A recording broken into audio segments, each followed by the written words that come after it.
Kepala Perwakilan Kementerian Keuangan Provinsi Papua bersama para kepala kantor wilayah lingkup Kementerian Keuangan di Provinsi Papua memaparkan mengenai anggaran pendapatan belanja negara ALKO di wilayah Papua semester 1 tahun 2022 di Aula Gedung Keuangan Negara Jayapura pada Jumat kemarin.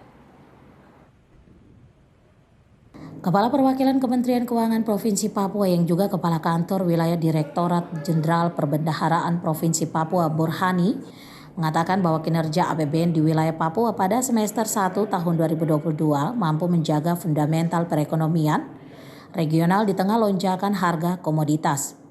Perekonomian di Papua pada triwulan 1 terhadap triwulan 2 tahun 2022 mengalami pertumbuhan sebesar 13,33% jika dibandingkan periode yang sama tahun 2021. Dari sisi fiskal, kata Burhani, APBN melanjutkan kinerja yang positif, ditunjukkan dengan pertumbuhan pendapatan belanja negara sampai 30 Juni 2022. Pendapatan negara di Provinsi Papua terrealisasi sebesar 6,294 triliun rupiah atau 76,12% dari pagu 8,268 triliun rupiah.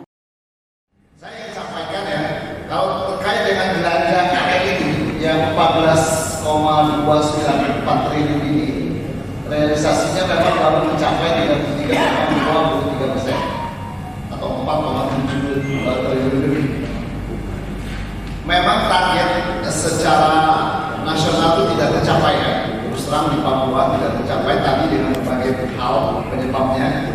Ya. Tapi kalau kita lihat ini sebenarnya angka capaian persaskernya, persasker KL itu ada yang sudah mencapai, bahkan melampaui. Jadi ada yang sudah lebih dari 50%.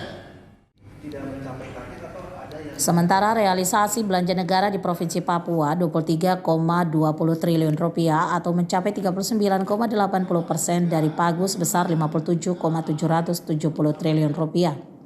Burhani juga menambahkan realisasi belanja tersebut mengalami peningkatan sebesar 840,57 miliar rupiah atau tumbuh sebesar 3,79% dari periode yang sama tahun 2021.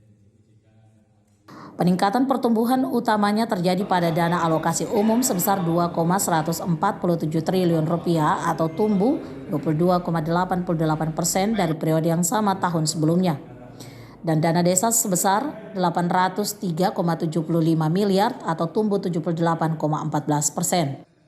Hal ini terjadi penurunan secara akumulatif pada belanja pemerintah pusat sebesar 1,125 triliun rupiah jika dibandingkan periode yang sama tahun lalu, atau terkontraksi sebesar 19,15% secara year on year. Dari Kota Jayapura, Darul Mutakin, iNews Jayapura melaporkan.